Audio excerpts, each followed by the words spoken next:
है एक बाप बेटे की जो स्कूटर पर कहीं पर जा रहे होते हैं। तभी जो बाप होता है उसकी नजर पड़ती है रोड के साइड में कुछ लड़कों के ऊपर जो कि कीचड़ में कुछ ढूंढ रहे होते हैं। तो अपना स्कूटर वहां पर रोकते हैं और जाकर के उनसे पूछते हैं कि बेटे क्या ढूंढ रहे हो यहाँ पर। तो उनमें से एक बोलता है कि आपको दिख नहीं रहा है कि ये सामने सोने का फल है, हम उसको पाने की कोशिश कर रहे हैं। उसकी ये बात सुनते ही पिता का ध्यान जाता है उस सोने की फल की तरफ जो चमक रहा होता है। फिर उनके माइंड में कुछ इमेजिनेशंस बनने लग जाती हैं कि काश ये जो फल है ये मेरे बेटे के पास में आ जाए तो ना सिर्फ उसकी बल्कि मेरी भी जिंदगी बदल जाएगी।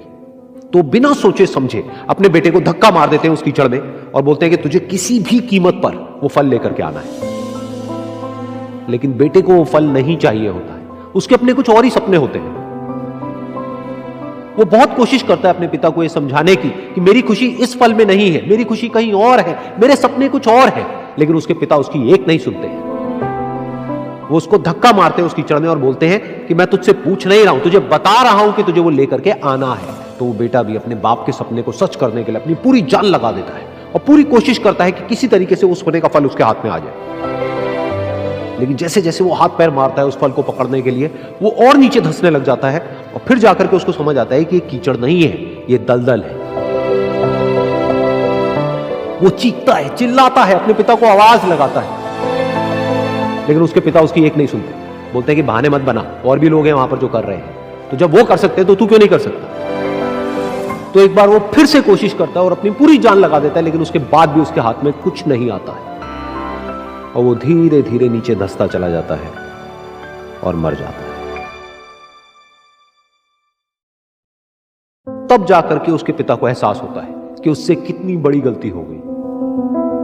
वो वहीं बैठ करके रो रहा होता है, चीख रहा होता है, चिल्ला रहा होता है। तभी वहां पर एक साधु आता है और वो साधु उस आदमी से पूछता है कि तुम क्यों रो रहे हो। फिर वो आदमी उस सोने के फल की तरफ इशारा करते हुए उस साधु को अपनी पूरी बात बताता है और बोलता है कि इसमें मेरी क्या गलती है, मैंने तो जो कुछ भी किया अपने बेटे की खुशी के लिए किया।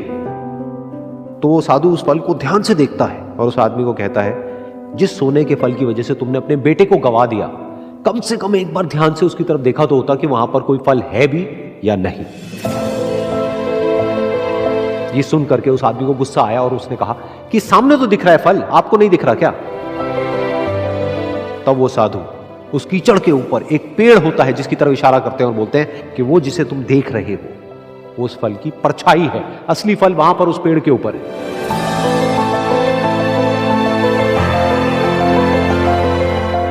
फिर वो साधु उस आदमी को बोला कि अपने बेटे को जबरदस्ती धक्का देने की बजाय और उसको बताने की बजाय कि तेरी खुशी किसमें है, अगर तुमने उससे पूछा होता कि बेटा तू बता तू क्या करना चाहता है और तेरी खुशी किसमें है, तो ना सिर्फ तुम्हारा बेटा जिंदा होता बल्कि हो सकता है कि उसके हाथ में वो असली सोने का फल भी होता।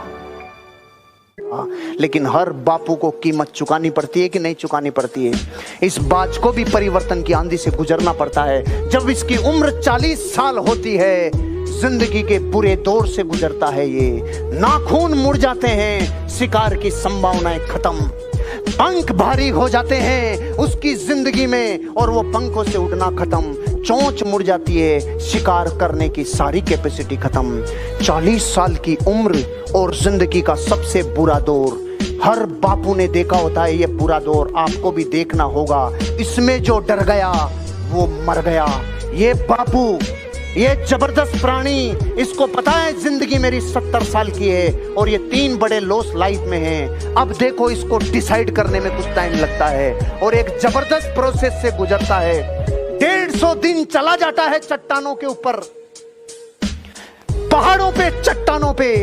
सबसे पहले अपनी चोंच को तोड़ता है, लहू से बह जाती है पूरी नाक और पूरा शरीर। पत्थर के मार मार के चोंच को तोड़ता है और कुछ दिनों में नई चोंच का इंतजार करता है।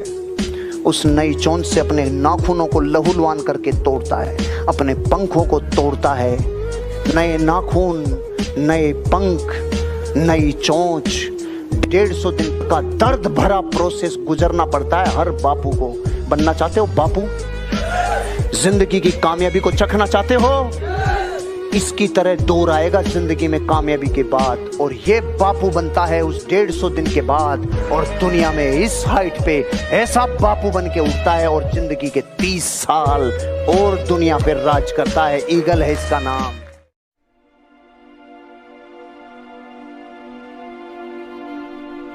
एक बार एक बच्चे ने अपने पापा से पूछा, पापा मेरी लाइफ की क्या वैल्यू है? तभी पापा ने कहा, अगर तुम सच में अपनी जिंदगी की कीमत समझना चाहते हो तो मैं तुम्हें एक पत्थर देता हूँ। इस पत्थर को लेकर मार्केट में चले जाना और अगर कोई इसकी प्राइस पूछे तो कुछ मत कहना, बस अपनी 2 उंगली खड़ी कर देना। वो लड़का मार्केट गया। वो कुछ देर तो वहाँ ऐसे ही बैठा रहा, लेकिन कुछ देर बाद ही एक बूढ़ी औरत उसके पास आई और उस पत्थर का प्राइस पूछने लगी। वो लड़का एकदम चुप रहा, उसने कुछ नहीं कहा और अपनी 2 उंगलियां खड़ी कर दी। तभी वो बूढ़ी औरत बोली, 200 रुपये? ठीक है, इस पत्थर को मैं तुमसे खरीद लूंगी। वो बच्चा एकदम से शॉक्ड हो गया कि एक पत्थर की कीमत 200 रुपये, जो कि पत्थर जनरली कहीं पर भी मिल जाते हैं, लेकिन उसका प्राइस 200 रुपये। वो तुरंत अपने पापा के पास गया और बोला, पापा मुझे मार्केट में एक बूढ़ी औरत मिली थी और इस पत्थर के 200 रुपये देने के लिए तैयार थी।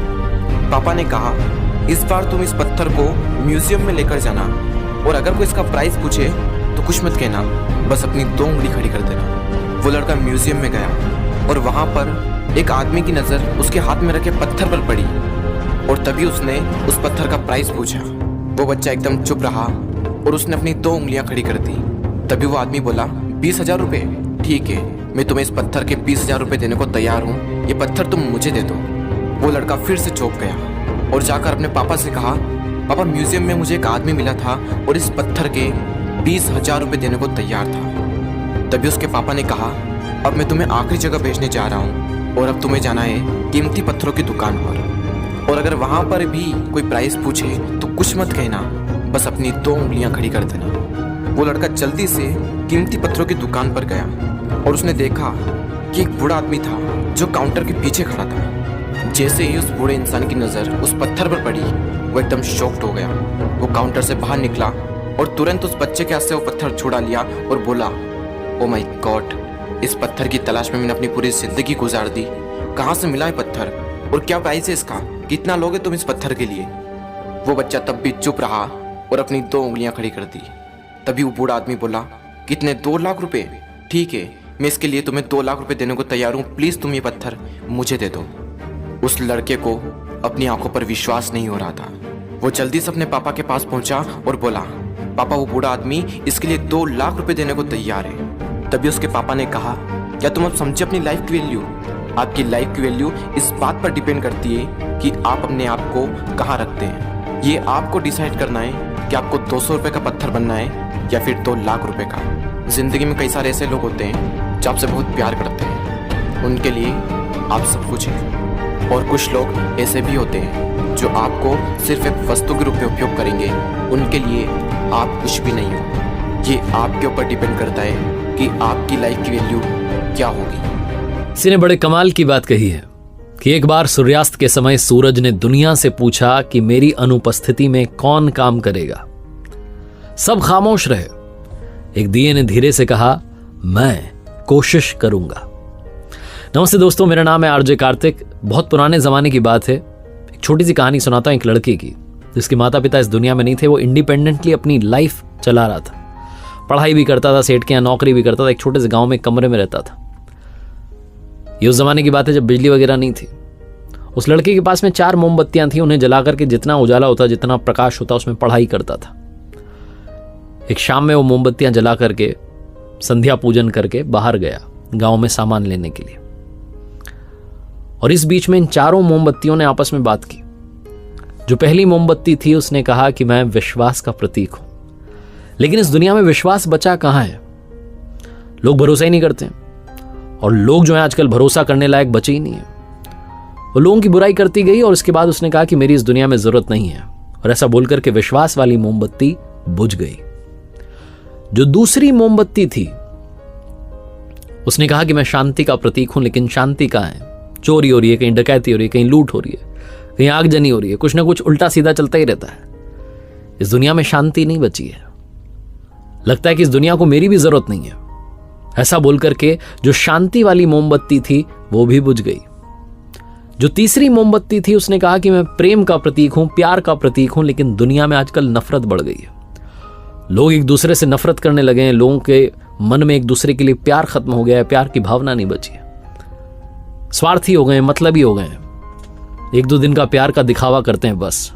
मेरी भी इस दुनिया में जरूरत नहीं है। ऐसा बोल करके जो तीसरी मोमबत्ती थी प्यार वाली, वो भी बुझ गई। चौथी मोमबत्ती जलती रही, खामोश रही।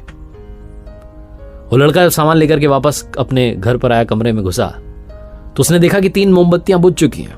उसे याद आया कि उसके पास में जो माचिस बची थी वो भी खत्म हो चुकी है।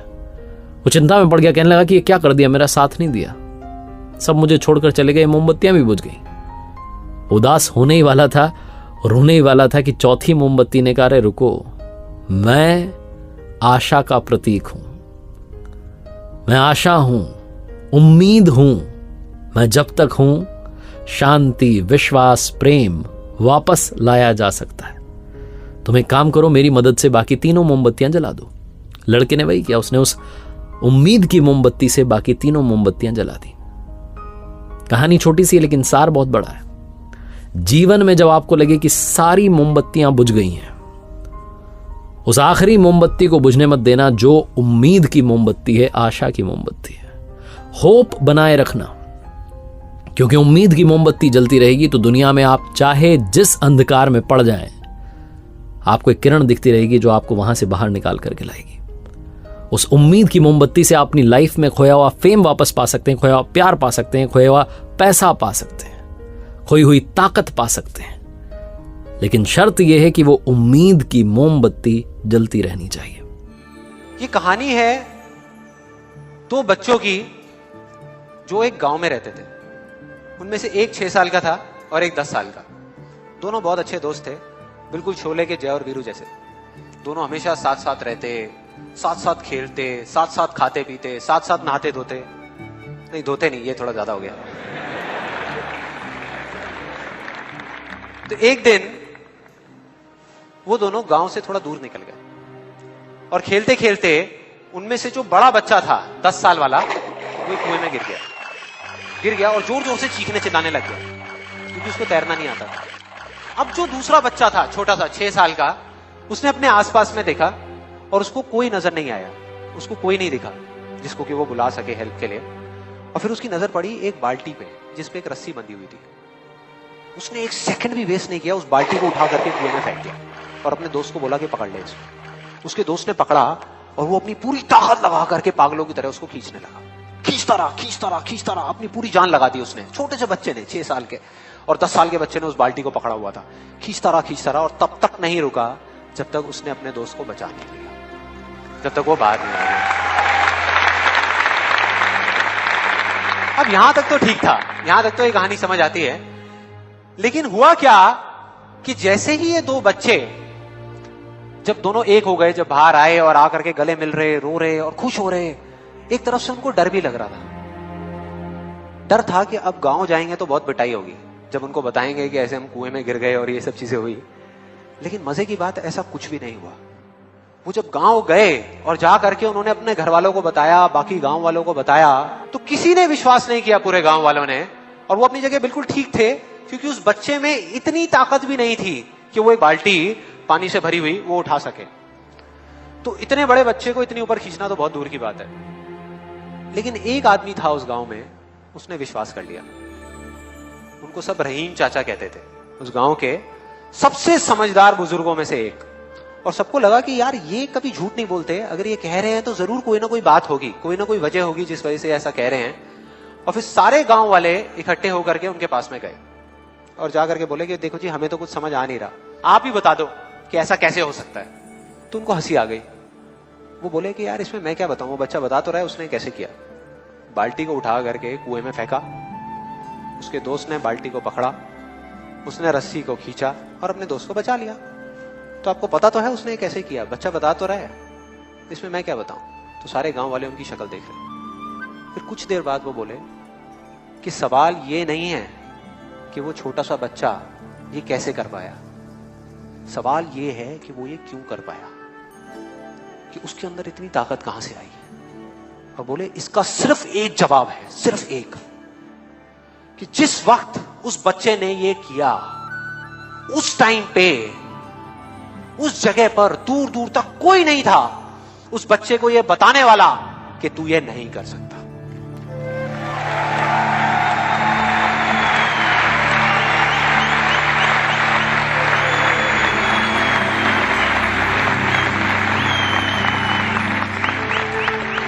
कोई नहीं था, कोई नहीं, यहां तक कि वो खुद भी नहीं, वो खुद भी नहीं।